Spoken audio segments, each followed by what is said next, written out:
علیکم جی. وعلیکم سلام رورا. مراد خان له خپل تعارف وکړي. اعوذ بالله من الشیطان الرجیم بسم الله الرحمن الرحیم. زه د سپین جومات اوسېدونکی یم چرسد د روډ خزانه تاڼه زمونږ تاڼه ده. زه د سپین جومات ملکانان یو او داسې یو کار دی چې زما تربور سره زما جایداد او د سړک غاړه سره کسابانو سره دی دلته.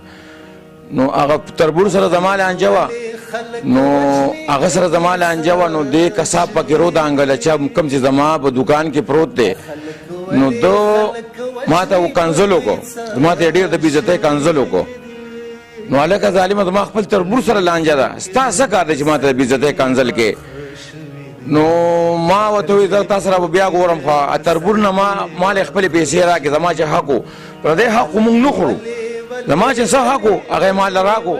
د کساب نه زه دا تپوس کوم چې ستا ما سره سویمه وه چې کساب ما ته وایي زه خزانې تاڼې له غوښه ورکوم او ډسپلین هم زه غوښه ورکوم او زما څوک هېڅ هم نشي کولی د نهې پورې زم غوښه خرڅېږي دا خرڅوي دا کساب د تپوس والا یو سړی نشته صاحب دی د شپې ګرځي د خلکو او د ورځې غوښه خرڅوي حکومت له هم ورکوي غوښه. تا څنګه حکومت دی حکومت تاسو له پولیس والا له پیسې نه ورکوي. دا غوندې مرداره خو زه والله که بچو ته کېدم والله که رانه داسې مرداره بچي وخوري او نه یې ورته کېدم خپل آخرت والله که خراب کړم. دا خو مسلماني نه ده چې د غریب او د مالدار حکومت دی. ورځ باندې چې دی راځي که نه غوښه خرڅوي نو اوسه پورې چېرته انتظامیه نه ده راغلې؟ نه ده راغلې انتظامیه نه ده راغلې د باندې هلته پیسې ورکوي که نه دا غوښې ورکوي که نه غوښې ته راځي پولیس والا ټوله تاڼه راځي کیمه راکړه یو ورته وایي دا راکړه اسې چوم ورسره میلاو دی نو زمونږ بېعزتي کوي. زه ما ورته ووایم صاحبه دا دلته ووایي چې د دوکان نه وځي اسې چو ته مې ویله څه نوم دی او ده زما بېعزتي هم کړې ده. صاحبه ورته وایي چې زما دوکان نه وځه سجاد خان ما ته وایي کاغذونه روړه دا روړه واغه روړه که نه نو ما ډکې وایي چې ته خو ته هم ورسره میلاوې مې ته تپوس وکړه که زما ذاتي جایداد نه دی بس بیا صحیح ده. نو پولیس تا ملګرتیا نه کوي؟ نه پولیس زما ملګرتیا نه کوي او د دارانو ملګرتیا کوي. زه د کلي ملک یم د کلي د ملک دی یو ډېر لوی عزت دی. ما دی به زمونږ نه تپوس نه بغیر کلي ته هم نه راکوزېده وایي ملکه در کوزېږو او اوس زمونږ عزت دغې ته لاړو دلته قبضو ځمکې نیسي او دی پولیس له هم ورکوي د غلا ځمکې نیسي. حکومت ته تاسو یې ځان له ونیسئ که نه زما ځای دی دا زما حق دی خو زه مرداره نه خورم پردی حق نه خورم. حکومت ته تی ونیسه که نه ارباب دی ارباب شالم پولیس که سره پردی ځمکه نیولې ده نوم دی زموږ د سپین جومات کې اوسېږي خزانې سره چرته د روډ باندې دم په مرکز په روډ باندې قبضو ځمکې نیسي د ناکې یو دی او د شیعه ځمکه ده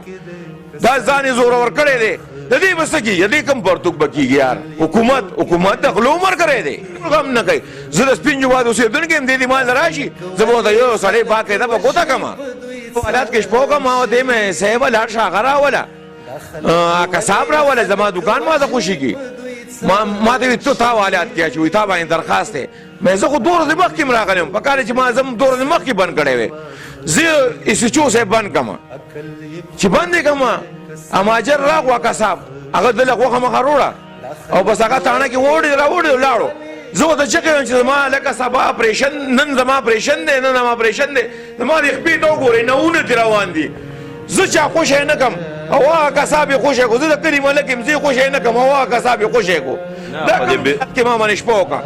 دردونو ما له ډاکټر حوالات ته راغلو ما له ستنې ووالې دردونه مې په کلار شو او په دې علاقه کې تا پسې څوک رانغلل؟ څوک هم رانغله دا ټول بېدینه دي دا ټول بېعزته خلک دي د پیسېداره سړي ملګري دي او شکر دی زما شته حلاله حق حلاله پیسه ده زه خو چا لاسې نشم ورکولی. مقصد دا دی چې د چا سره له 100 روپۍ خدای پاک ورکړي دي د هغې عزت شته او د غریب سړي نشته او د غریب سړي نشته. حکومت ته څه گزارش کوي؟ گزارش کوم چې د دې مخنیوي وکړي دا څه زیاتې چالو دی زه د بل چا یو نیسې بل سړی دا غټ خلک ورانې کوي دا غټ خلک د غریب سړي نه په زور ځمکه نیسي تاڼې ته لاړ شي د غریب سړي نه چلېږي او د مالداره سړي چلېږي غریب سړی بې ګناه سزا خوري لکه زما غوندې. خلک څه وایي چې زه مالداره شوم پیسہ څوک نه بدلیږي پیسہ څوک نه بدلیږي عزت څه په دولت نه دی رحمانه عزت څه په دولت نه دی رحمانه بوت چې د سرو زرو شي انسان نه دی تاله پیسہ راغه ته خان خو نه شوې تو هغه ټیپر سره هغه ګوپی سره خلک وای مونږ بدل شو څنګه بدلیږي ورخه د الو خپل نوم دی د کچالو خپل نوم دی د ټیپر خپل نوم دی هر سړي او زما جدا نوم دی مال الله جدا عزت را کړی نو ټیپر سری مونږ ته وای چې دا واغه زما بیزتی کوي نو خدای ته وګورئ خدای ته وای حکومت چې دا آرام دا لانجې لري کوي چې زمونږ د ملک صحیح شي دا زمونږ ملک باندې ساس عذاب نازل لګرانیانه غریب خلک پریشانه بس خدای ته وګورئ توبه بس چوبه ځي غریب سړي سره امداد وکړي